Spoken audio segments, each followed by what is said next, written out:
hindi ko kayo sinisiraan. Kanya yon. Pero tinuturuan ko lang kayo. Meron tayong mga Katolikong lumagay na tayo. Marami tayong Sa Katolikong tama. nanonood. Oo. Huwag mo siyang pansinin. Tuloy mo lang yung inyong tuloy niyo yung panampalataya ninyo. Pero yun nga ang gusto niya. Ang kaibiganin niya yung mga Katoliko na para lumipat sa Sabanista. Di ako sa Sabanista, no? Ako ay born again Christian. Hindi pala sa Evangelical Church. Evangelical Church. Okay. Binago lang ako ng Diyos. Salamat sa inyong patuloy ng panonood, mga kaibigan, and at bago naming kaibigan, Opo. at sa mga taga-Indonesia, Opo. although na you don't understand our language, native language, Opo. just make pindot of like and subscribe, Yan. and just make contact with me na ipaliwanag ko what we are talking about our content. That's right. Diba? Katulad niyan, merong nag-contact sa akin na isang Indonesian na we are showing all those herbal. Sabi niya, I don't want to use my imagination on how I'm going to take that herbal. Okay. Please explain to me. So in-explain ko, it's not from YouTube, but by phone, Yan. through my messenger. Oo, tama. In-explain ko. Para ma-explain. Oo. So sabi ko, ito ay malunggay. Sabi niya, oh, that is, I don't know what is the name in Indonesia, the malunggay. So what he did, pinicturan niya yung malunggay doon sa tabing bahay niya. Oh, there is malunggay pala. And also, Brother Tony also show the leaves of the mango. Oo. Pumunta din siya sa tabing bahay nila na at pinicturan yung mangga. Ganun ba? Galing. Oo, para madaling ma-familiarize. Okay, so that's it. This is, ulitin ko ulit, maganda magsuot nitong nisak para sa nisak, ito palang ni. Oo, yan Ito para. ang nisak, ito ay sa putsak. Sak. Putsak. Ito ay maganda para ikaw Para sa paa. sa paa Medyas para sa paa. at saka sa ni. Na merong bukol-bukol na matirapi ang iyong paa. Ayun Para po. yung pamamanhid mawawala.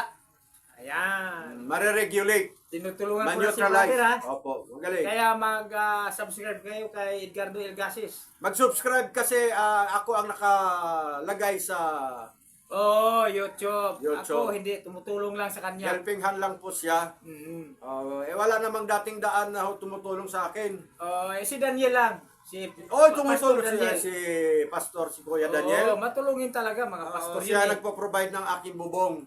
So maraming salamat po Kuya Daniel. Yan. At hindi lang yon, pati yung gamot siya din po ang nagbigay. Yan, tama po I yun. would like to inform that hindi naman niya pinamalita, pero ako lang nagpapasalamat na si Kuya Daniel nagtulong sa akin during that time na I suffered from my brain abscess. Brain abscess. So, brain abscess is nana sa utak.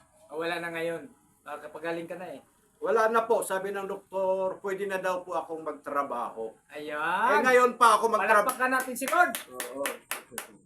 Pinagaling Ngayon ka na. pa ako gumaling, 65 na ako. Di ba? Ayan. So, ayan po, nakapagpaalis ng crumbs po ito. Tandaan ninyo yan ha. Wala po itong sponsorship. Ngayon, kung si Shopee, kung saan namin ito in order, pag ang Shopee management ay napanood niya ito, at kung sino mang may-ari ng product na ito, magpadala na lang po kayo ng giveaway sa amin. Di ba? Tama. Pero meron naman silang sariling ads. Mm-mm. May sariling ads sila dito. Kahit si meron. Si Dr. Willie Ong, meron din. Ganun ba? Okay.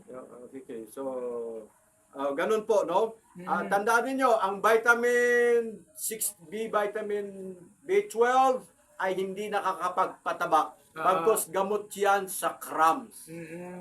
Ngayon, bakit siya nagka-crumbs? Pag nasobraan ka ng pagod, ng pagtatrabaho. Kahit hindi ka nagtatrabaho, lakad ng lakad, yan, nagka-cramps din. Mm. Yun. Sa ngayon, si Brother Tony ay hindi pa siya nagka-cramps kasi papunta pa lang siya ng senior by this coming July.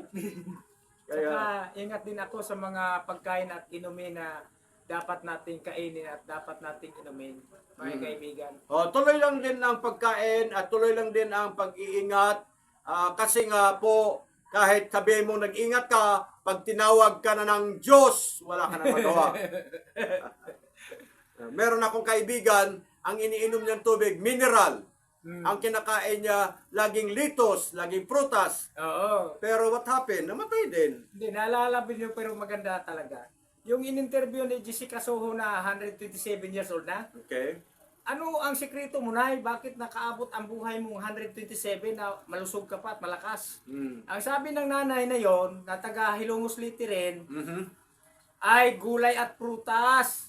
Yan, ang kanyang kinakain. Nung hindi pa sila si Adan at si Eva nagkasala, gulay at prutas lang naman kinakain nila. Kaya pala sabi sa Biblia, the fruits Is your food, and the leaves is your medicine. Oh, mind you guys! Tagalogin natin. Ang bunga ay pagkain natin. At ang mga dahon ay gamot natin. Ayun. Yan po yun. So, ano yan? Magsimula na silang kumain ng gulay? Tulad ng saluyot, nagbati? Dapat lang. Pwede naman kainin hilaw kung wala ng panahon magluto. Eh di Basan mo lang. dadami na yung baka, wala nang kumakain. Hindi naman, bakit naman? Kambing. Kumain din ng baka, paminsan-minsan lang kasi mahal kasi yon. Mga once a week or once a month. Ganun, depende kasi sa kalagayan natin. Pero marami kasing mayaman sa sustansya ng mga pagkain na abot kaya. Hindi wala nang benta yung mga nagtitinda sa palengke ng manok.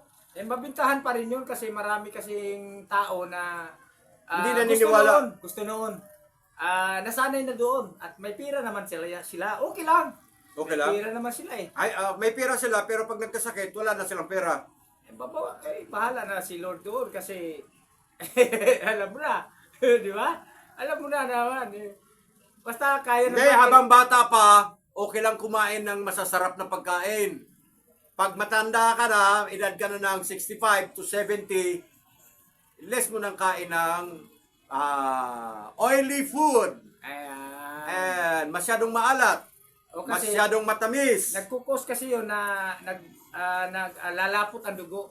Yung mga pagkain masyadong maalat, masyadong mataba. Ayan. Although kailangan din natin ng fat sa ating katawan, pero huwag naman masyadong mataba. Ayan. So, yun ang ating... Katulad ng baka kasi grass ang kinakain noon. Yung kambing, grass din ang kinakain noon. Yun ang mga herbalism. Maraming salamat sa inyong panonood. Natapos Yan. na yung aming content patungkol sa paggamit ng nisak Oo. at sa putsak na Medyas para sa paa. mapapaalis ng crumbs. Oh, Sa medyas. Tagalog ng crumbs, pamimintig, Ayun, pamimintig sa pamamanhid. pamamanhid. Ayan. Yan. Tapusin na namin at papunta na po kami sa another segment. Opo, sige po. Maraming salamat po sa Shalom, inyong ha? panonood. Ang kapayapaan, kaayusan, kalusugan, kasaganaan, at ang katagumpayan ay lagi nating kamtan. Sa madaling salita, ano yun? Shalom! Shalom! Shalom!